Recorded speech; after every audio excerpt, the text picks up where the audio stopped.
Welcome to our tutorial on how to hide the chats label in Gmail on your PC. The chats label in Gmail allows you to access your Google Chat conversations directly from your inbox. However, if you prefer a clutter-free inbox and want to hide the chats label, follow these simple steps. Step 1. Open Gmail.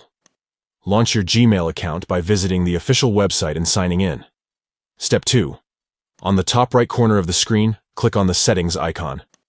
It looks like a gear. Step 3. From the drop-down menu, select See All Settings.